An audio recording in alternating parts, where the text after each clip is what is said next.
இயேசு கிறிஸ்துவின் நாமத்தினால உங்களை யாவரையும் நாங்கள் வாழ்த்து வரவேற்கிறோம். தேவன் தாம் எங்களை ஆசீர்வதிப்பாராக. நேற்று நம்ம கொஞ்ச நேரம் கண்களை மூடி நம்ம ஜெபிக்கலாம் தேவனுடைய வார்த்தைக்காக.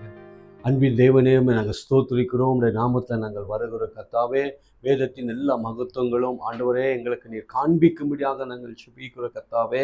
ஆண்டவரே, பரிசுத்த ஆவியானவர் எங்களோடு கூட இடைப்பட்டு ஆண்டவரே பேசும்படியாக நாங்கள் ஜெபிக்கிறோம். ஆண்டவரே, இந்த வார்த்தைகள் ஆண்டவரே கொடுக்க போகிற ஒவ்வொரு வார்த்தையும் என் வசனம் போய் ஆண்டவரே வெறுமையாக வந்ததே கிடையாது என்று சொன்னபடியாக ஆண்டவரே கேட்கிற ஒவ்வொருத்தர் குடும்பங்களையும் போகிற இடங்களில் ஆண்டவரே ஒரு ஆசீர்வாதத்தை கர்த்தர் உண்டாக்கும் முடியாது நாங்கள் ஜெபிக்கிறோம். ஆண்டவரே, இதை கேட்குறவங்க வாழ்க்கையில் கூட ஒரு கர்த்தர் விடுதலை ஆக்கும் முடியாது நாங்கள் ஜெபிக்கிறோம். அப்பா அம்மா நாங்கள் ஸ்தோத்திரிக்கிறோம். இந்த வேலையில் அப்பா நீங்கள் எங்களோடு கூட இடைப்படும்படியாக நாங்கள் ஜெபிக்கிறோம் ஐயா.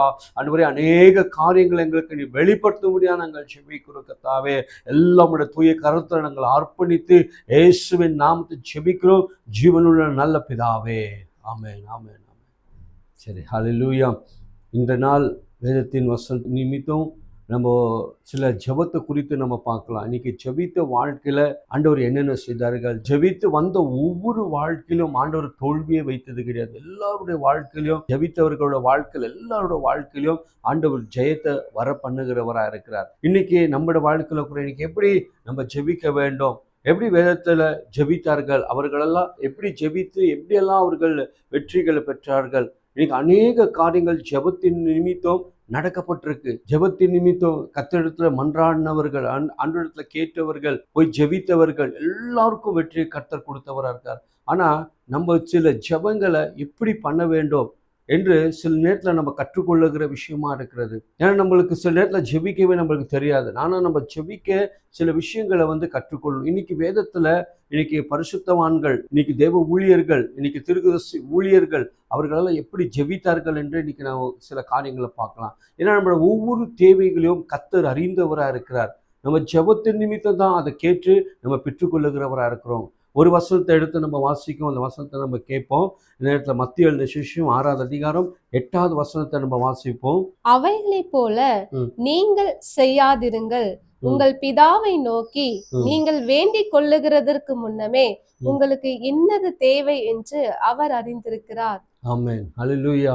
இதுல சொல்லப்பட்டிருக்க இந்த வசனத்துல பிதானவரை நோக்கி ஜெபிக்கிறதுக்கு முன்பாக உன்னுடைய தேவைகள் என்னென்று கர்த்தர் அறிந்திருக்கிறாராம். யார் அறிந்திருக்கிறாராம்? கர்த்தர் அறிந்திருக்கிறாராம். எப்போது? பிதானவரை நோக்கி நாங்கள் ஜெபிக்கும் போது நம்முடைய எல்லா தேவைகளும் கர்த்தர் அறிந்தவராக இருக்கிறார். இன்னைக்கு நம்ம வாழ்க்கையில எந்த விஷயத்துல நம்ம போய் தேவன்கிட்ட கேட்கிறோமோ, ஆண்டோடைய இடத்துல நம்ம கேட்கும் போது, ஏசப்பா கிட்ட நம்ம கேட்கும் போது அவர் என்ன சொல்லுகிறான்னு பார்க்கும்போது, இடத்தை நோக்கி ஜெபிக்கிறவங்களுக்கு உங்களுடைய தேவைகள் என்னென்று கர்த்தர் அறிந்தவராக இருக்கிறார். இன்னைக்கு உண்மையாக நம்முடைய தேவைகள் என்னென்று அறிந்தவர் யாரா இருக்கிறார் என்றால் அவர் இயேசு கிறிஸ்துவா இருக்கிறார். இன்னைக்கு நம்மளோட தேவைகளை நம்ம சொல்லுறவர்கிட்ட நம்ம சொல்லாம மற்றவங்கள்ட்டெல்லாம் நம்ம வாழ்க்கையில சொல்றது நிமித்தம் நம்ம என்ன பண்ணுகிறதுல நம்ம பெற்றுக்கொள்ள முடியாம போகிறோம். ஆனா இங்க வேத வசனம் நமக்கு அருமையாக சொல்லுகிறது, பிதானவரை நோக்கி நம்ம செவிக்கும் போது, பிதானவரை நோக்கி நம்ம கேட்கும் போது நம்மளுக்கு என்ன தேவைகள் என்று எல்லாவற்றிலையும் அது தேவன் தரக்கூடியவராக இருக்கிறார். ஜெபத்தின் நிமித்தம் நம்ம கேட்டு நம்ம பெற்றுக்கொள்ளுகிறவராக இருக்கிறோம். இன்னைக்கு நம்மளோட வாழ்க்கையில சில நேரத்தில் நம்ம யோசிக்கிறோம், ஐயோ என்னோட தேவைகள் யாருக்கு தெரியும், ஐயோ என் கஷ்டம் யாருக்கு தெரியும், என் கண்ணீர் யாருக்கு தெரியும். நம்ம சில நேரத்தில் நம்ம கவலையா இருக்கலாம். ஆனா நம்ம யாரை நோக்கி பார்க்கணும்னால் பிதானவரை நோக்கி பார்க்கும் போது அவர் நிச்சயமாக அவர் மூலியமா சில காரியங்களை பெற்றுக்கொள்ள தேவன் நம்மளுக்கு கொடுக்கிறவராக இருக்கிறார். நம்ம யோசித்து பார்க்க வேண்டும். நம்மளோட வாழ்க்கையில இன்னைக்கு பார்க்கும்போது அதான் தேவ வசனம் நம்மளுக்கு அருமையாக சொல்லப்பட்டிருக்கு.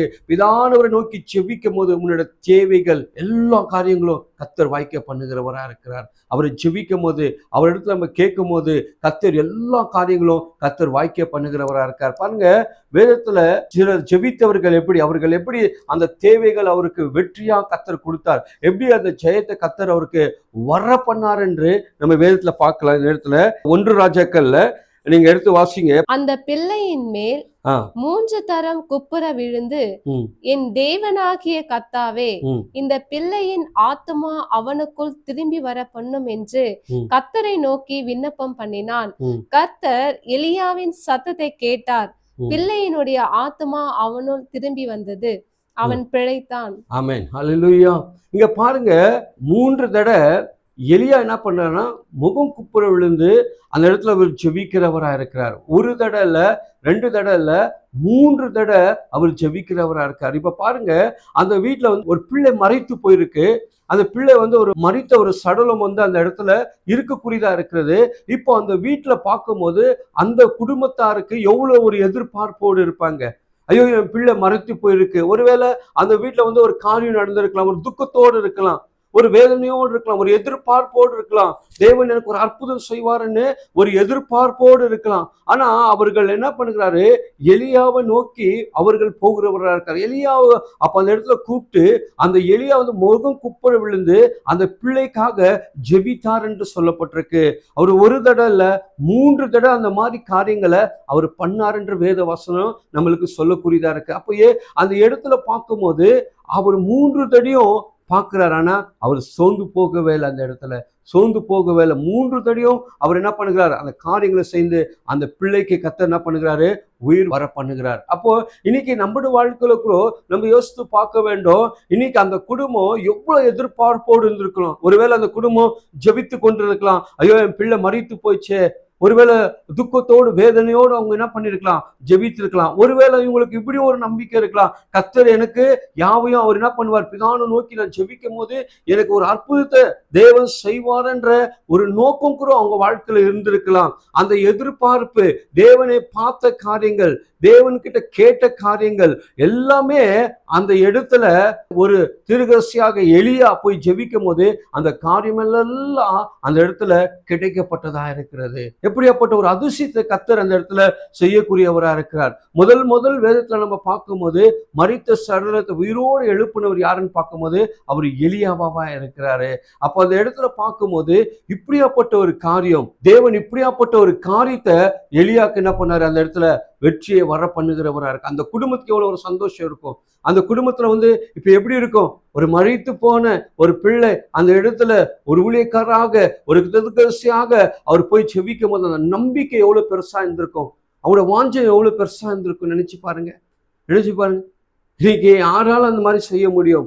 ஆனா கர்த்தரை நோக்கி நம்ம வேண்டுதல் செய்யும் போது உன்னுடைய தேவைகள் என்னவோ அது தேவன் அறிந்தவரா இருக்கார். இன்னைக்கு பாருங்க, அந்த குடும்பத்துக்கு பணம் தேவையில்லை, பொருள் தேவையில்லை, ஆஸ்தி தேவையில்லை, எதுவுமே தேவையில்லை. அவங்களோட நோக்கம் என்னன்னா, என் பிள்ளை உயிரோடைய எழும்பணும், என் பிள்ளைக்கு உயிர் கிடைக்கணும் என்ற ஒரு நோக்கம் அந்த இடத்துல இருந்துச்சு. ஆனா எலியாவும் சோர்ந்து போகல, முகம் குப்புற விழுந்து அந்த காரியத்துல ஜெபித்தவரா இருக்கார். இன்னைக்கு அநேக விஷயங்கள்ல நம்மளும் பார்க்கிறோம், ஒரு தடவை ஜெபித்து பார்க்கிறோம், 2 தடவை ஜெபித்து பார்க்கிறோம், நம்மளுக்கு கிடைக்கலன்னா என்ன பண்றோம், சோர்ந்து போயிடுறோம். ஆனா நம்மளுக்கு என்னைக்கு ஒரு மனுஷன் விடாமுயற்சியோடு கூட ஒரு காரியத்தை எடுக்கிறானோ அவன் வாழ்க்கையில சக்சஸ்ஃபுல்லா நம்ம பார்க்க முடியும். என்னைக்கு நம்ம முயற்சி எடுக்கிறோமோ, ஒரு பாருங்க, ஒரு காரியத்தை நம்ம அகைன் நம்ம முயற்சி எடுத்துக்கொண்டே இருக்கும் போது அது நம்மளுக்கு என்ன ஆகுறதுன்னா அது வெற்றி வருகிறது. அதே போலதான் எலியாவும் முகம் குப்புற விழுந்து அந்த பிள்ளையின் மேல படுத்து அவர் என்ன சொல்லுகிறார், அந்த இடத்துல ஜெபித்தவரா இருக்கிறார். வேற ஒன்றும் இல்லை, தேவனை இன்னைக்கு நம்ம பிதானோடு நோக்கி ஜெபிக்கிற ஜெபங்கள்ல இன்னைக்கு உண்மையாக தேவன் வெற்றியை வர பண்ணுகிறவரா இருக்கிறார். அப்ப அந்த வீட்டுல ஒரு நல்ல ஒரு காரியம் நடக்கப்பட்டது. அப்ப அவங்க எத்தனை பேருக்கு அவங்க போய் சொல்லியிருப்பாங்க, எத்தனை பேருக்கு அவங்க சொல்லியிருப்பாங்க இந்த மாதிரி காரியம் நடக்கப்பட்டது. இப்போ நம்மளுக்கு ஒரு திருமணம்னா போய் நம்ம எல்லாருக்கும் சொல்லுகிறோம், ஒரு பர்த்டேனா போய் எல்லாருக்கும் நம்ம இன்வைட் பண்றோம், நல்ல காரியங்கள். ஆனா இந்த இடத்துல மரித்த அந்த பிள்ளையை உயிர்ப்பிக்கிறதா இருக்கிறது. உயிர்ப்பித்து அந்த மக்கள், அந்த பிள்ளைக்கு தேவனு ஒரு உயிரை கொடுத்தவரா இருக்கார், ஜீவனை கொடுத்தவரா இருக்கார். அந்த குடும்பத்துல எப்படிப்பட்ட ஒரு சந்தோஷம் இருந்திருக்கும், எப்படிப்பட்ட ஒரு எதிர்பார்ப்பு. அவங்க இருந்த அந்த எதிர்பார்ப்பான காரியங்களை தேவன் வெற்றியாக கர்த்தர் வர பண்ணுகிறவரா இருக்கிறார். இன்னைக்கு நம்முடைய வாழ்க்கையிலும் எந்த விஷயத்துல சோர்ந்து போயிடுகிறார். அதுதான் சொல்றாரு, சோர்ந்து போகாமல் என்ன பண்ணுங்க, நீங்க ஜெபம் பண்ணுங்க. லூக்கா 18ஆம் அதிகாரத்துல நீங்க சொல்லப்பட்டிருக்க அந்த 1ஆவது வசனம் சொல்லப்பட்டிருக்கு, சோர்ந்து போகாமல். இன்னைக்கு நம்ம அநேக விஷயத்துல நம்ம சோர்ந்து போயிடுறோம், அநேக விஷயத்துல நம்ம என்ன பண்ணுகிறோம், விழுந்து போயிடுறோம், நம்மளால ஜெபிக்க முடியல. ஆனா என்னைக்கு நம்ம விடாமுயற்சியோடு கூட நம்ம ஜெபிக்க ஆரம்பிக்கிறோமோ அன்னைக்கு நிச்சயம் நம்மளுக்கு வெற்றி உண்டு, வெற்றி உண்டு. நிச்சயமாக கர்த்தர் நம்மளுக்கு என்ன பண்ணுகிறாரு, வெற்றி உண்டு. அந்த லூக்கா சுவிசேஷத்துல 18வது அதிகாரம் 1வது வசனத்தை வாசிப்போம், நம்ம கேட்கலாம் அந்த வசனத்தை. சோர்ந்து போகாமல் எப்பொழுதும் ஜெபம் பண்ண வேண்டும் என்பதை குறித்து அவர்களுக்கு அவர் ஒரு உவமையை சொன்னார். அவர்களுக்கு ஒரு உவமையை சொன்னாரு. என்ன சொன்னாரு? சோர்ந்து போகாமல் நம்ம என்ன பண்ணுமா? ஜெபிக்கிறவர்களா இருக்கணும். அதுதான் ஆண்டு இயேசு கிறிஸ்து அந்த கெத்செமனே தோட்டத்துல போய் அவர் ஜெபிக்கும் போது சோதனைக்குள் உள்ளாகாதபடிக்கு நீங்க என்ன பண்ணுங்க? விழித்திருந்து ஜெபம் பண்ணுங்கன்னு சொல்றாரு. அப்போ ஆண்டு சொல்றாரு, நம்ம ஜெபத்துல என்ன பண்ணுமா? சோர்ந்து போயிடுறோமா. அப்போ ஆண்டு சொல்ற, சோர்ந்து போகாமல் ஜெபிக்கிற ஜெபத்துக்கு வெற்றி உண்டு. அது எந்த விஷயமா இருக்கட்டும், உங்களோட வாழ்க்கையில ஒருவேளை கடும் பிரச்சனையா இருக்கலாம், இல்ல உங்களோட வீட்டில் தேவையா இருக்கலாம், இல்ல ஏதோ ஒன்று வாழ்க்கையில ஒரு காரியங்கள் தேவையா இருக்கலாம். அது நம்ம ஆண்டவரிடத்தில் ஜெபிக்கும் போது கற்றியமா வெற்றியை தருகிறார். நம்ம பாருங்க, இது சொல்லப்பட்டிருக்கு, நம்ம எதுல சோர்ந்து போகிறோமா? ஜெபத்துல சோர்ந்து போகிறோமா? ஜெபத்துல சோர்ந்து போகாமல் ஆண்டவர் சொல்லுகிறாரு, உங்களுக்கு நான் ஒரு ஊமையை நான் சொல்லுகிறேன். சோர்ந்து போகாமல் ஜெபிக்கிறவங்க எப்போது இருக்கும். அதான் எலியா அந்த இடத்துல சோர்ந்து போகல. நிச்சயம் என் பிதானவர் எனக்கு ஒரு பதில என்ன பண்ணுவாரு? கொடுப்பார். இந்த குடும்பத்துக்கு ஒரு சந்தோஷத்தை கர்த்தர் வர பண்ணுவார். இந்த பிள்ளைய கர்த்தர் உயிரோடு எழுப்புவார். ஒருவேளை எலியா அந்த இடத்துல சோர்ந்து போயிருந்தா என்ன இருக்காது? அந்த இடத்துல ஒரு அற்புதம் செய்திருக்க முடியாது, அந்த இடத்துல ஒரு அற்புதத்தை பார்த்திருக்க முடியாது. ஆனா அவர் சோர்ந்து போகாமல் முகம் குப்புற விழுந்து அந்த இடத்துல பார்க்கும்போது அந்த பிள்ளை விழுந்து அவர் என்ன பண்ணாரு? அவர் ஜெபித்தவரா இருக்கிறார். அப்ப இன்னைக்கு நம்மளோட வாழ்க்கையில சில ஜெபங்கள் உங்களுக்கு உடனே கிடைக்காம இருக்கலாம், சில மாதங்கள் ஆகலாம், சில வருஷங்கள் ஆகலாம். ஆனா நிச்சயம் நம்ம ஜெபத்துக்கு என்ன ஆகிறது? பதில் கிடைக்கக்கூடியதா இருக்கிறது. கிடைக்கும், நிச்சயமா கிடைக்கும். இன்னைக்கு ஜெபத்தை எந்த முறையில நம்ம எப்படி ஜெபிக்கணும் என்று முதலாவது கற்றுக்கொள்ள வேண்டும். இந்த இடத்துல பார்க்கும்போது எலியா அந்த பிள்ளை மரித்திருக்கு, அந்த மரித்த காரியங்களுக்காக விழுந்து அவர் என்ன பண்ணுகிறாரு? ஜெபிக்கிறவரா இருக்கிறார். இன்னைக்கு நம்ம ஜெபிக்கிற ஜெபமே எதுக்கோ வாழ்க்கையில நம்ம என்ன பண்ணுகிறோம்? ஜெபித்து கொண்டிருக்கிறோம். ஆனா நம்மளோட வாழ்க்கையில எது கரெக்டா நம்ம ஜெபிக்கணும் என்று கற்றுக்கொள்ளும் போது நிச்சயமாக கர்த்தர் செய்கிறார். அப்போ ஜெபத்துல நம்ம என்ன பண்ணக்கூடாதான்? சோர்ந்து போகக்கூடாது. எத்தனை பேர் சோர்ந்து போயிருக்கீங்க? ஜெபத்துல எத்தனை பேர் சோர்ந்து போயிருக்கீங்க? ஐயோ, நான் ஜெபித்து எனக்கு ஒன்றுமே கிடைக்கலன்ற ஒரு வேளை உங்க வாழ்க்கையில எதிர்பார்ப்போடு நீங்க இருக்கலாம். நான் இத்தனை நாள் ஜெபிச்சேன், இத்தனை நாள் நான் பண்ண, எனக்கு ஒரு பதிலும் கிடைக்கலையே, இந்த மாதிரி நான் பண்ண ஒரு பதிலும் கிடைக்கலையே. ஆனா விடாமுயற்சி நம்மளுக்கு ஒரு வெற்றியை கர்த்தர் கொண்டு வருவார். விடாமுயற்சியை தேவன் வர பண்ணுவார். அப்போ அந்த இடத்துல விடாமுயற்சியோடு கூட ஜெபிக்கிறவங்களுக்கு வெற்றி கிடைக்கும். ஆனா பாருங்க, இன்னைக்கு நம்ம பிரயாசப்படாம, நம்ம கஷ்டப்படாம எது ஒன்றும் நம்மளால என்ன பண்ண முடியறதில்ல?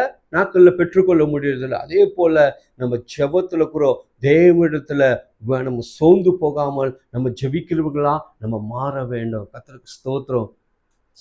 இதுல பாருங்க, எலியா இன்னொரு காரியத்துக்காக ஜெபிக்கிறார். இந்த இடத்துல அந்த ஜெபத்தையும் நம்ம பார்க்கலாம். அந்த நேரத்துல எடுத்து வாசிங்க வசனத்தை. 1 ராஜாக்கள்ல நீங்க 18வது அதிகாரம் 42-45 வரைக்கும் நம்ம வாசிப்போம். அந்த வசனத்தை கேட்போம். ஆகாப் போஜனபானம் பண்ண போனான். பின்பு எலியா கர்மேல் பர்வதத்தினுடைய சிகரத்தின் மேல் ஏறி தரையில பாருங்க, தரையில மறுபடியும் பணிந்து தன் முழங்காலில் பட குனிந்து தன் ஊழியக்காரனை நோக்கி நீ போய் சமுத்திர முகமாய் பார் என்றான். அவன் போய் பார்த்து ஒன்றும் இல்லை என்றான். நீ இன்னும் 7 தரம் போய் பார் என்றான். 7ஆம் தரம் இவன், இதோ சமுத்திரத்திலிருந்து ஒரு மனுஷனுடைய உள்ளங்கை அத்தனை சிறிய மேகம் எழும்புகிறது என்றான். அப்பொழுது அவன், நீ போய் ஆகாப்பை நோக்கி மழை உம்மை தடை செய்யாதபடிக்கு ரதத்தை பூட்டி போய்விடும் என்று சொல் என்றான். ஆமென். போதும். அந்த இடத்துல பார்க்கும்போது எலியா பார்க்கும்போது அந்த பர்வத்துக்கு மேல போய் அவர் நின்று கொண்டு அவர் என்ன பண்ணுறார்? முழங்கால் படிட்டு குப்புற விழுந்து தன்னை சாஷ்டாங்கமாய் விழுந்து அந்த இடத்துல என்ன பண்ணுகிறாரு? ஜெபிக்கிறவரா இருக்கிறார். அவருடைய வேலைக்காரனை நோக்கி அனுப்புகிறார். அந்த இடத்துல ஒரு தடவை போறார், ஒரு இடத்துல போறார். அப்ப அந்த இடத்துல என்ன இல்லை? மேகம் வரல அந்த இடத்துல. அப்போ திருப்பி என்ன பண்ணுகிறாரு? ஜெபிக்க ஆரம்பிக்கிறார். திருப்பி ஒரு வாட்டி அனுப்புகிறார். ஆனா திருப்பி ஒரு வாட்டி அனுப்புறாரு. போய் திருப்பி பார்த்துட்டு வந்து சொல்றாரு, இன்னும் எதுவுமே வரலன்றாரு. திருப்பி இன்னொரு வாட்டி அனுப்புகிறார். திருப்பி போய் பார்த்துட்டு என்ன பண்ணுகிறாரு, வரக்குரியவரார். ஆனா இதுல ஒன்று கற்றுக்கொள்ள வேண்டும். அந்த மேகம் கையளவுக்கு அந்த மேகம் வர வரைக்கும் எளியா அந்த ஜெபத்துல இருந்து எழுந்துக்கவே இல்லையாம். அந்த ஜெபத்துல இருந்து எழுந்து அவர் வரவே இல்லையாம். அப்படியே குப்புழு விழுந்து தன்னை சாஷ்டாங்கமாய் விழுந்து அவர் ஜெபித்து கொண்டே இருந்தாராம். அப்ப எத்தனை தடவை இந்த வேலைக்காரன், இந்த ஊழியக்காரர் போய் அந்த இடத்துல பார்த்தாருன்னு சொல்லும் போது 7 தடவை, 6 தடவை போய் பார்க்குறாரு. 7வது தடவை என்ன ஆகுறதுன்னா, ஒரு கையளவுக்கு ஒரு மேகம் காணப்படுகிறதா இருக்கிறது. எப்படியாப்பட்ட ஒரு ஜெபம் பாருங்க. ஆண்டவர் அந்த இடத்துல ஏறக்குறைய 3 வருஷம் 6 மாதங்கள் மழை பெய்யக்கூடாதுன்னு கட்டளையிட்டு இருந்தார். இப்ப மழைக்காக என்ன பண்ணுகிறாரு, அதே எலியா ஜெபிக்கிறவரா இருக்கிறார். அப்ப அந்த இடத்துல அவருடைய எதிர்பார்ப்பு என்னன்னா, அந்த இடத்துல என்ன பண்ணும், மலைகள் வர வேண்டும். இஸ்ரேல் ஜனங்களுக்கு, அந்த இருக்கிற ஜனங்களுக்கெல்லாம் என்ன ஆகுனா, மனம் திரும்பினார்கள் அவர்கள். அப்ப அந்த மனம் திரும்பும் போது எலியா போய் என்ன பண்ணுகிறாரு, அந்த இடத்துல சாஸ்தாமாய் விழுந்து பணிந்து அவரை ஜெபிக்கிறவரா இருக்கார். எத்தனை தடவை? ஒரு தடவை இல்ல, 7 தடவை ஒரு ஜெபித்தவரா இருக்கார். அப்போ அந்த இடத்துல அந்த கையளவுக்கு மேகம் வரும்போது அந்த ஜெபத்துல இருந்து எழும்புகிறார். அற்புதம். நம்மளோட வாழ்க்கையில அதிசயம் செய்யற வரைக்கும் தேவ சமூகத்துல நம்ம இருக்கிறவரா இருக்க வேண்டும். அதிசயம் செய்யற வரைக்கும் நம்மளோட வாழ்க்கையில எதிர்பார்ப்போடு கூட. யாரை எதிர்பார்க்கணும்னா, இன்னைக்கு தேவனை எதிர்பார்த்து கொண்டு இருக்க வேண்டும். அவர்கிட்ட தான் நம்மளுக்கு ஒத்தாசை வரும். அவரை எதிர்பார்த்து இருக்கும் போது நம்மளுக்கு எல்லாவற்றிலும் கர்த்தர் செய்கிறவரா இருக்கிறார். இது எப்படியாப்பட்ட ஒரு ஜெபம், எப்படியாப்பட்ட ஒரு காரியமா இருக்கிறது. ஆண்டவர் மழையை கட்டளையிட்டா, மழையே 3 வருஷம் 6 மாதங்கள் மழையே வரலன்னு சொல்லப்பட்டிருக்கு. இப்ப மழைக்காக ஜெபம் பண்றாரு. அந்த மழைய தேவன் என்ன பண்ணுகிறாரு, வர்ஷிக்க பண்ணுகிறவரா இருக்கு. அந்த மழை வர பண்ணுகிறவரா இருக்கு. அப்போ இன்னைக்கு அவர் ஜெபித்த ஜெபத்துல ஒன்றுமே நாங்கள தோல்வி ஆகல. இன்னைக்கு யோசித்து பாருங்க. நம்மளோட சில நேரத்துல உபவாசம் எடுக்கிறோம், ஜெபிக்கிறோம், ஒரு வெற்றியை நம்ம பார்க்க முடியறதில்ல. சில ஏதோ ஒரு தேவைக்காக ஜெபிக்கிறோம், ஒரு கர்ப்பத்தின் கனிக்காகட்டும், ஒரு கடன் பிரச்சனை போகணும் என்று கூட நம்ம ஜெபிக்கிறோம். ஆனா நம்ம என்ன பண்ணுகிறோம், சேர்த்து நம்ம சோர்ந்து போறோம். ஆனா எலியாக்கு தெரியும், நான் சோர்ந்து போகாம எப்படி எல்லாம் அவர் ஜெபித்திருக்காரு பாருங்க. ஒரு மரித்த ஒரு அந்த பிள்ளையின் இடத்துல போய் எப்படி ஜெபித்தார் என்று பாருங்க. அதுக்கப்புறம் ஒரு மழை வரணும் என்று அவர் ஜெபித்த காரியங்களை நம்ம பார்க்க வேண்டும். இதெல்லாம் நம்ம ஒரு முறையோடு கூட நம்ம ஜெபித்து கொண்டு போகும்போது, அது ஒரு இதோடு கூட போகும்போது ஆண்டவர் என்ன பண்ணுகிறாரு, கர்த்தர் என்ன பண்ணுகிறாரு, அது எல்லாமே நம்மளுக்கு வாய்க்க பண்ணுகிறவரா இருக்கிறார். வாய்க்க பண்ணுகிறவரா இருக்கார். எப்படியாப்பட்ட ஒரு தேவன். இன்னைக்கு ஒரு ஜெபத்துல இவ்வளோ காரியங்கள் நடக்குதுன்னா, இன்னைக்கு நம்மளுக்கும் இதே ஒரு அற்புதத்தை தேவன் செய்வார். பிதானவரை நோக்கி ஜெபிக்கிறதுக்கு முன்பாக உன்னுடைய தேவைகள் என்னென்று கர்த்தர் அறிந்தவரா இருக்கிறார். இன்னைக்கு எலியாக்கு என்னன்னா, ஒரு ஜெபம், அந்த இடத்துல குழந்தை உயிரோடு எழும்ப வேண்டும் என்ற ஒரு ஜெபம் அந்த இடத்துல காணப்பட்டது. 2வது பார்க்கும்போது அந்த இடத்துல மழைக்காக ஜெபம் பண்றாரு, மழை வரணும் என்று எதிர்பார்க்கிறார். நான் சில காரியங்கள் உங்களுக்கு சொல்லுகிறேன். நம்ம சின்ன சின்ன காரியங்கள் தேவனுக்கு செய்யும் போது தேவன் நம்முடைய வாழ்க்கையில பெரிய காரியங்களை செய்கிறவரா இருக்கார். நம்ம ஒரு சின்ன ஜெபம் தான் ஜெபிச்சிருப்போம், ஆனா தேவன் ஒரு பெரிய காரியம் செய்திருப்பாரு. அது நம்மளுக்கே சில நேரத்துல தெரியாம போயிருக்கலாம். ஆனா அதை காண்பிக்கிற தேவன் நம்மளோடு கூட இருக்கிறார். பாருங்க, ஆண்டவர் இயேசு கிறிஸ்து ஆனா ஒரு கல்யாணத்துக்கு போகிறாரு. அந்த இடத்துல என்ன ஆகுறதுன்னா, திராட்சை ரசம் குறைபடுகிறது. திராட்சை ரசம் குறைபடுகிறது. அந்த இடத்துல மரியாள் கேட்கிறா, இந்த மாதிரி நீங்க ஒரு அற்புதத்தை செய்யுங்கன்ட்டு. அப்ப அந்த இடத்துல சொல்ற, ஸ்திரீனுடைய வேலை இன்னும் வரலன்னு. அப்ப அதுல ஒன்று மட்டும் நம்ம புரிந்து கொள்ள வேண்டும். இந்த ஜாடியில தண்ணியை என்ன பண்ணுங்க, நிரப்புங்க என்றார். அப்ப அந்த ஜாடியில தண்ணியை நிரப்புகிற வேலை நம்முடைய வேலையா இருக்கிறது. ஜாடியில தண்ணியை நிரப்புகிற வேலை நம்முடைய வேலை. அதை திராட்சை ரசமாய் மாற்றி கொடுக்கிற தேவனுடைய அது வேலையா இருக்கிறது. நினைச்சு பாருங்க. நம்ம ஒரு சின்ன ஒரு காரியம் செய்யும் போது ஆண்டவர் நம்மளுக்கு என்ன பண்ணுகிறாரு, பெரிய காரியங்களை செய்கிறவரா இருக்கார். பெரிய காரியங்களை தேவன் செய்கிறவரா இருக்கார். அதே போல ஆண்டவர் இன்னொரு அற்புதத்தை கூட கர்த்தர் செய்கிறார். என்ன அற்புதம் செய்கிறார் பார்க்கும்போது, மரித்து 4 நாள் இருக்கிற லாசர் இடத்துல ஆண்டவர் போகக்கூடியவரா இருக்கார். பாருங்க, ஒரு பெணம் 4 நாள், ஒரு மனுஷன் 1 நாள் வச்சாலே அந்த ஒரு ஸ்மெல் வந்துடும். ஆனா அந்த இடத்துல பார்க்கும்போது லாசரை அந்த இடத்துல கர்த்தர் உயிரோடு எழுப்புனவரா இருக்கார். அப்ப அந்த இடத்துல தேவன் இயேசு கிறிஸ்து என்ன சொல்லுகிறார்னா, அந்த லாசர் கிட்ட இருக்க கல்லை புரட்டுகிற வேலை நம்முடைய வேலையா இருக்கிறது. உயிரோடு எழுப்பக்கூடிய வேலை யாரோட இருக்குன்னா, அது தேவனுடைய வேலையா இருக்கிறது. யோசித்து பாருங்க.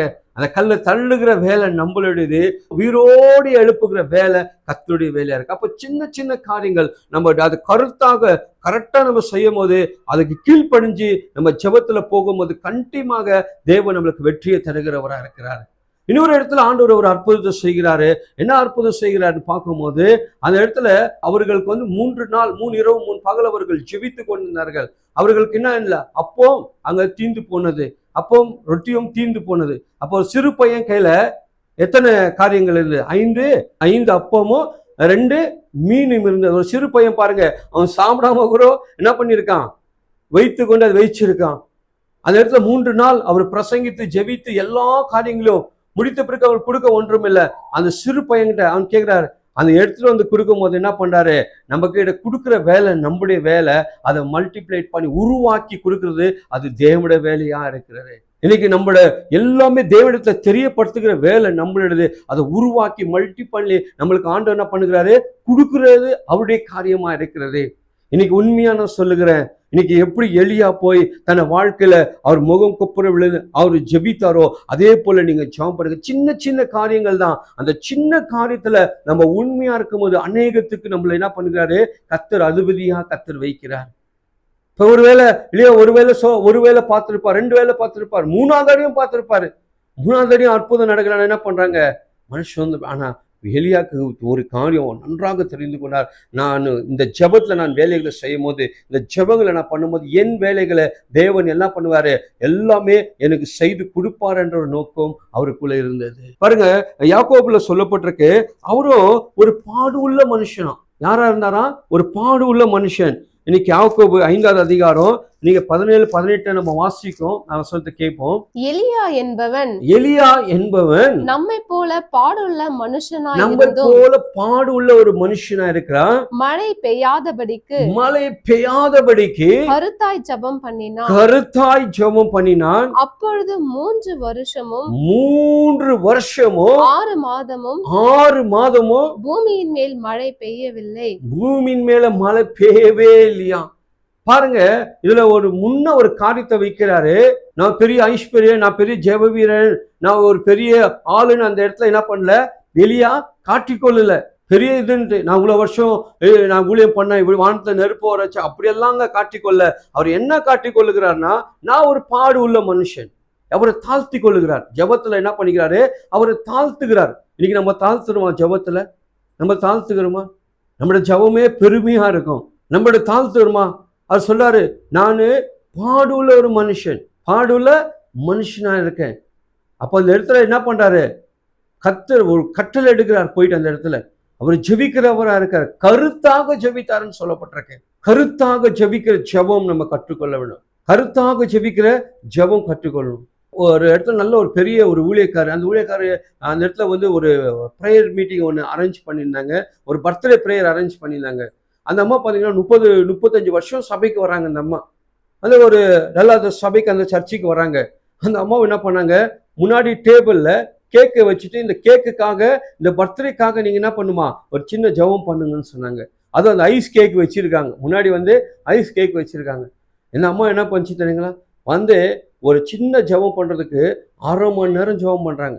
அந்த இருந்த ஐஸ் கேக்கும் கருகியே போச்சு. இந்த ஐஸ் கேக்கும் கருகி. அப்போ இன்னைக்கு எவ்வளோ வருஷம் இன்னைக்கு சபைக்கு போறாங்க, ஆனால் சரியான ரீதியில ஜெபம் செய்ய தெரியறதில்ல. ஜெபம் செய்ய தெரியல. ஆகுனா பாஸ்டருக்கு ஃபோன் பண்ணுவாங்க, பாஸ்டர் இதுக்கு எப்படி பண்ணணும். அப்படி இல்லை. நம்ம ஜெபத்தை நம்ம கற்றுக்கொள்ளுகிறவராக இருக்க வேண்டும். எந்தெந்த நேரத்துல எப்படியெல்லாம் ஜெபிக்கணும் என்று நம்ம கற்றுக்கொள்ள வேண்டும். இன்னைக்கு ஒரு அடக்க ஆராதனைக்கு போயிட்டு, கர்த்தரே இவங்களை ஆசீர்வதி நம்ம போய் சில ஜெபிக்கிறவங்க இருக்கிறாங்க. அந்த மாதிரி நம்ம இருக்கக்கூடாது. அந்த இடத்துல எப்படி அந்த துக்க நேரத்துல அவங்களுக்கு போய் எப்படி ஜெபிக்கணும்ன்ற ஒரு என்கேஜ்மெண்ட்ல போய் நின்று அவர்களுக்கு எப்படி ஜெபிக்கணும்னு. இன்னைக்கு விசுவாசியா இருக்காங்க, இன்னும் ஜெபிக்க தெரியல, கருத்தாக ஜெபிக்க தெரியல. ஒவ்வொருத்தரும் ஜெபிக்க சொன்னா எங்கேயோ இழுத்து கொண்டு போவாங்க, உலகெல்லாம் சுத்திட்டு வருவாங்க ஜெபத்துல. அப்படி கிடையாது ஜெபம் பண்றது. இந்த இடத்துல சொல்லப்பட்டிருக்கு, எலியா கருத்தோடு ஜெபம் பண்ணாராம். இங்க வந்து ஜெபம் பண்ணாரு, கொப்புரவிலிருந்து மறித்த அந்த பிள்ளை எழும்ப முடியாத ஜெபித்தாரு. 2வது ஜெபிக்கிறாரு, பர்வத்துக்கு நேராக மழை வரணும் என்று ஜெபிக்கிறாரு. 3வது இங்க ஜெபிக்கிறாரு. என்ன ஜெபம் பண்றாருன்னா, கருத்தாக அவர் ஜெபிக்கிறவரா இருக்கிறார். கருத்தின் ஜெபம் இன்னைக்கு நம்ம இருக்கு. இன்னைக்கு நம்ம எடகுடமா பேசினா யாருன்னு பண்ணல, மனுஷனா நம்மளை மதிக்கிறதே கிடையாது. ஆனா ஒரு கருத்தாக, ஒரு ஸ்பீட்டாக நம்ம பேசும்போது நம்மளுக்கு என்ன பண்றாங்க, ஜனங்க நம்மளுக்கு ரெஸ்பெக்ட் கொடுக்குறவங்களா இருக்கிறாங்க, நம்மள கௌரவிக்கிறவங்களா இருக்கிறாங்க. ஆனா இங்க எலியா அவரு சொல்றாரு, முதலாவது அவரை தாழ்த்தி கொள்றாரு, ரெண்டாவது கருத்தோடு கூட அவர் ஜெபிக்கிறவரா இருக்க. மலைக்கு போய் எலியா கட்டளை கொடுக்குறாராம். ஹல்லேலூயா. மலைக்கு கட்டளை கொடுக்கிறவரா இருக்கிறார். எவ்வளவு பெரிய அதிசயம் பாருங்க, எவ்வளவு பெரிய ஒரு ஜெபத்தை அவர் ஜெபித்தவரா இருக்கிறார். யோசித்து பாருங்க உங்களோட வாழ்க்கையில. அப்ப அந்த இடத்துல எத்தனை மாதம் என்று பார்க்கும்போது 3 வருஷம் 6 மாதம் மழையே பெய்யலையாம். அப்ப மழை பெய்யும் போது அந்த ஊர்ல இருக்க ஜனங்கள்லாம் என்ன பண்ணியிருப்பாங்க, எலியாவை நல்லது பேசியிருப்பாங்களா, கெட்டது பேசியிருப்பாங்களா? யோசித்து பாருங்க. மழையே வரல. இப்ப நம்மளுக்கு ஒரு நாள் வீட்டுல தண்ணி இல்லைன்னா என்ன புலம்புறோம், தண்ணி இல்லைன்னா நம்ம வாழ்க்கை. ஆனா அங்க எத்தனை வருஷம், 3 வருஷம் 6 மாதம் மழையே இல்லையா. பஞ்ச நாட்கள் உண்டானது. 5 நாட்கள் அந்த இடத்துல உண்டானதா இருக்கு. ஆகாபுக்கு விரோதமாக அந்த இடத்துல அவர்கள் மனம் திரும்ப வேண்டும். அந்த ஜனங்கள் என்ன பண்ணும், அந்த ஜனங்கள் எல்லாம் தேவன் கிட்ட வர வேண்டும். அப்போ அந்த இடத்துல அவர் சவால் எடுக்கிறார். இன்னைக்கு நம்மளோட வாழ்க்கையில இயற்கைக்கும் மலைக்கும் சவால் எடுக்கிற தேவன் நம்மளோடு கூட இருக்க. நம்மளோட ஜெபங்களை கேட்டு அப்படியே செய்யக்கூடிய தேவன் நம்ம கிட்ட இருக்கிறார். அதான் கருத்தாக ஜெபிக்கிறத நம்ம என்ன பண்ணோம், கற்றுக்கொள்ளுகிறவரா இருக்கா. எத்தனை பேர் நீங்க அப்படி ஜெபிப்பீங்க? எந்த சூழ்நிலையில எப்படி ஜெபிக்கணும், எந்த நேரத்துல எப்படி ஜெபிக்கணும் என்று நம்ம நன்றாக நம்ம கற்றுக்கொள்ள வேண்டும். அப்போ நம்மளோட தேவைகள் எதுவோ அது என்ன பண்ணுகிறாராம், அது தேவன் நம்மளுக்கு வர பண்ணுகிறவரா இருக்கிறார். அதாவது தேவன் கொடுக்கிறவரா இருக்கிறார். அப்போ இன்னும் ஒரு ஜெபத்தை எலியா ஜெபம் பண்ணியிருக்காரு. அந்த ஜெபத்தையும் நம்ம பார்த்துடலாம் நேரத்துல. அதுல 1 ராஜாக்கள் 18வது அதிகாரம் அதுல 36, 37 நம்ம வாசிக்கலாம். அந்தி பலி செலுத்தும் நேரத்திலே தீர்க்கதரிசியாகிய எலியா ஆபிரகாமுக்கும் ஈசாக்கும் யாக்கோபுக்கும் தேவனாகிய கர்த்தாவே, இஸ்ரவேலிலே நீர் தேவன் என்றும் நான் உம்முடைய ஊழியக்காரன் என்றும் நான் இந்த காரியங்கள் எல்லாம் உம்முடைய வார்த்தையின்படி செய்தேன் என்றும் இன்றைக்கு விளங்க பண்ணும். கர்த்தாவே, நீ தேவனாகிய கர்த்தர் என்றும் தேவரீர் எங்கள் இருதயத்தை மறுபடியும் திருப்பினீர் என்றும் இந்த ஜனங்கள் அறியும்படிக்கு என்னை கேட்டருளும் என்றான். அப்பொழுது கர்த்தரிடத்தில் இருந்து அக்கினி இறங்கி அந்த சர்வாங்க தகன பலியையும் விறகுகளையும் கற்களையும் மண்ணையும் பட்சித்து வாய்க்காலில் இருந்த தண்ணீரையும் நக்கி போட்டது. அப்ப இந்த இடத்துல எலியா இங்க ஒரு காரியத்தை செய்கிறார். என்ன காரியங்கள் செய்யும்போதுனா, வானத்திலிருந்து நெருப்பு வரணும்னு ஜெபம். அதே போல அந்த இடத்துல நெருப்பு வந்ததா இருக்கிறது, அக்கினி அந்த இடத்துல வந்ததா இருக்கு. எல்லாம் அந்த இடத்துல சுட்டரிக்கப்பட்டதா இருக்கு. அவங்களோட குற்றங்கள், அவங்களுடைய எல்லா காரியங்களும் அந்த இடத்துல கர்த்தர் என்ன பண்ணாரு, நக்கி போற்றது அந்த இடத்துல சொல்லப்பட்டிருக்கு. அப்ப இந்த இடத்துல என்னன்னா, முதலாவது அவர் ஜெபித்தாரு. எதுக்காக ஜெபித்தாரு நம்ம பார்த்தோம், மரித்த அந்த பிள்ளைக்காக ஜெபித்தார். அது உயிரோடு கர்த்தர் எழுப்பினார். ரெண்டாவது ஜெபித்தார். அவர் என்ன ஜெபித்தாருன்னு பார்க்கும்போது, அவர் போய் ஆகாபுக்கு அவங்களுக்கு விரோதமாக அந்த இடத்துல மேகஸ்தானத்துக்கு முன்பாக போய் என்ன பண்றாரு, ஜெபிக்கிறாரு. மழை வரணும் என்று அவர் ஜெபிக்கிறாரு. அந்த கர்த்தர் அந்த மழையை என்ன பண்ணுகிறாரு, வர பண்ணுகிறவரா இருக்காரு. 4வது ஜெபத்தை அவர் ஜெபிக்கிறாரு.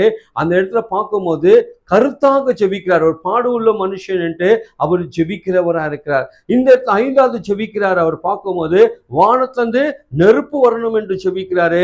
அதே போல நெருப்பு வந்ததா இருக்கிறது, அக்கினி வந்ததா இருக்கிறது. அங்க இருந்தது எல்லாமே கர்த்தர் ஒன்றும் இல்லாம அவர் செய்து போற்றவரா இருக்கிறார். எப்படியாப்பட்ட ஒரு தேவன், ஒரு பாடு உள்ள மனுஷன். அவர் கேட்டது, அவர் ஜெபித்தது எல்லாமே என்ன பண்ணாரு, வாய்க்க பண்ணவரா இருக்கிறார். இன்னைக்கு நம்முடைய வாழ்க்கையிலும் எல்லாமே கர்த்தர் வாய்க்க பண்ணுகிறவரா இருக்கார். எல்லாமே ஜெயமே நம்மளுக்கு என்ன பண்ணுகிறாரு, வர பண்ணுகிறவரா இருக்கார். அப்போ அவர் போய் அந்த இடத்துல போய் சோர்ந்து போய் அந்த இடத்துல இன்றைக்கு உன் தலை வெட்டப்படும் என்று அந்த இடத்துல சொல்லப்படும் போது அவர் அந்த சூரிய செடிக்குள்ள போய் ஒரு ஜெபத்தை எடுக்கிறார். என் பிராணனை நீங்க எடுத்துக்கொள்ளுங்கன்னு. ஆண்டவர் அந்த ஜெபத்தை கேட்கவே இல்லை. எலியாவின் ஜெபத்தை அந்த இடத்துல கேட்க கருத்தாக நம்ம ஜெபிக்கிறோம். அந்த இடத்துல எலியா சொல்றாரு, என் பிராணனை நீங்க எடுத்துக்கொள்ளுங்க, நான் ஒன்றுதான் மிகுதியா இருக்கிறேன். அப்போ அந்த ஆண்டவர் சொல்றார், நீ நடக்க வேண்டிய வழி இன்னும் தூரமா இருக்கிறது, இன்னும் பிரயாணம் பண்ண வேண்டிய வழி இருக்குது. அப்போ அந்த இடத்துல எலியாவின் ஜெபத்தை பிராணனை எடுக்கல, உயிரோடு கூட என்ன பண்ணாரு, எலியாவை கர்த்தர் எடுத்து போனவரா இருக்கார். அதற்கு நிமித்த உயிரோடு கூட எடுத்துக்கொண்டு போனவரா இருக்கிறார். அந்த இடத்துல அந்த ஜெபத்தை ஆண்டவர் கேட்கல.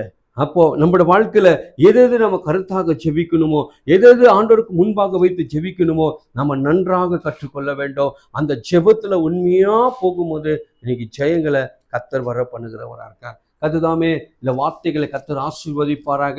நம்ம கண்களை மூடி நம்ம ஜெபிக்கலாம் இந்த வார்த்தைக்காக. அன்பின் தேவனே உம்மை நாங்கள் ஸ்தோத்திரிக்கிறோம். அன்பின் தேவனே உம்மை நாங்கள் ஸ்தோத்திரிக்கிறோம். கர்த்தாவே இந்த வரைக்கும் ஆண்டவரே அப்பா, ஆண்டவரே நாங்கள் சில ஜெபத்தை குறித்து நாங்கள் பார்த்தோம் கர்த்தாவே. ஆண்டவரே ஜெபத்துல ஆண்டவரே அப்பா எப்படி ஆண்டவரே ஆண்டவரே எலியா ஜெபித்தார் என்று நம்ம பார்த்தோம். ஆண்டவரே அவர் ஆண்டவரே பாடுள்ள மனுஷனா இருந்தோம், கருத்தாக ஜெபித்தார். ஆண்டவரே 3 வருஷம் 6 மாதங்கள் மழை வரக்கூடாது என்று ஜெபித்தார். ஆண்டவரே அதே வசனத்தை நம்ம பார்க்கிறோம் ராஜா, மழை வரணும் என்று ஜெபித்தார். ஆண்டவரே மழை வந்தது ராஜா.